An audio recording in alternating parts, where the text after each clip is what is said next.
Nous nous trouvons ici au hameau, notre centre, où se trouve un certain nombre d'installations de base, d'installations techniques, aussi bien du Parc national de Porquerolles que du Conservatoire botanique. L'entretien, c'est quoi? D'abord le désherbage, la concurrence des herbes indésirables. On ne peut pas laisser proliférer l'herbe dans un verger, sinon à la longue, bien sûr, on ne voit plus les arbres. Il y a les concurrences pour l'eau et pour les éléments nutritifs. La deuxième chose, ce sont les remplacements de manquants. Je rappelle que toutes ces variétés qui sont réunies là au même endroit, ça présente quand même un caractère un peu artificiel, parce qu'il y a des variétés du nord de la vallée du Rhône, n'empêche, qui ont besoin de beaucoup d'heures de froid, de vernalisation, comme disent les scientifiques, pour végéter correctement. Donc ça a un aspect toujours un peu pas satisfaisant. Il faut un suivi régulier. Quand il y a de la mortalité, ce qui arrive inexorablement, l'été en particulier, on regreffe, on rebouture selon l'essence végétale considérée et on replante l'hiver suivant. C'est ce qu'on appelle le remplacement des manquants. Ensuite, il s'agit de la taille très importante en arboriculture fruitière. Non seulement supprimer le bois mort, mais assurer une taille correcte des arbres, comme font tous les agriculteurs. Le suivi des problèmes phytosanitaires, c'est extrêmement important. Autant que faire se peut, nous pratiquons la lutte biologique. Et bien sûr, en été, le réseau d'irrigation. Maintien du réseau d'irrigation, c'est beaucoup plus lourd qu'on ne le pense, ça se bouche, il y a des fuites, ça s'use. La maintenance du réseau d'irrigation est quelque chose de fondamental. Voilà pour tout ce qui est entretien matériel. Quant au suivi scientifique, purement scientifique, c'est le Conservatoire botanique. On ne peut pas tout conserver. Nous cherchons à conserver ici une diversité aussi représentative que possible de l'espèce avec un minimum d'introduction. On ne peut pas ramasser tout ce qu'on trouve dans la nature et tout conserver, ça coûterait beaucoup trop cher. Ce sont des collections, comme pour parler familièrement, tous azimuts, tout caractère m'intéresse.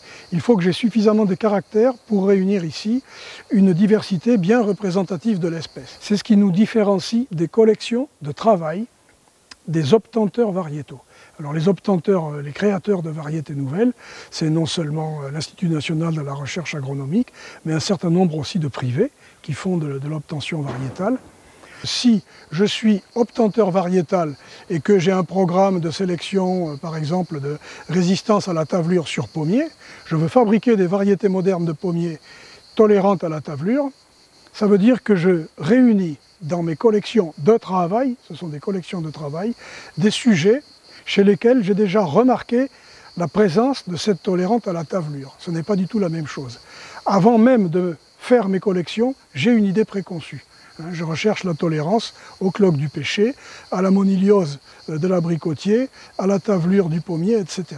Ici, ce sont des collections tous azimuts, des collections qui réunissent la diversité la plus représentative que possible pour chaque espèce. La sagesse commande de ne pas conserver tout ce matériel végétal unique en un seul endroit. On ne sait pas ce qui peut se passer, un incendie, bien sûr, personne ne le souhaite, un accident phytosanitaire majeur, une nouvelle bestiole invasive, une maladie à champignons, un accident climatique, un gel de type 56 qui détruise les variétés les plus sensibles au gel. Nous avons donc fait des sortes de duplicata, des photocopies de toutes ces collections. Greffer ce qui ne peut être bouturé, bouturer ce qui peut être bouturé, greffer essentiellement le pêcher, bouturer le mûrier, le figuier, l'olivier et planter ailleurs. Donc le double de cette collection de mûriers dans laquelle nous nous trouvons là se trouve sur les terrasses de Mercoire, les terrasses ou les failles, c'est comme on dit en Cévennes. Le double de la collection de figuiers se trouve en deux endroits différents, au village de Vézénobre, près d'Alès, à la gare de Fresnay, pas très loin d'ici, dans le centre Var.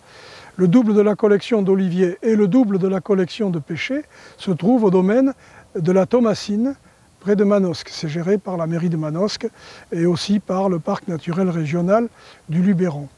Donc, à l'exception du palmier dattier, qui ne peut pousser correctement qu'en zone littorale méditerranéenne, la collection de palmiers dattiers n'existe donc qu'ici, tout ce matériel végétal existe aussi ailleurs. C'est le travail quotidien de chacun, de tous les gestionnaires, pas seulement ceux de Porquerolles, mais ceux de Vézénobre, de Mercoire, de Manosque, de tous les endroits que je viens de citer, la gare de Fresnay et ailleurs, qui assurent la survie de ce matériel végétal unique.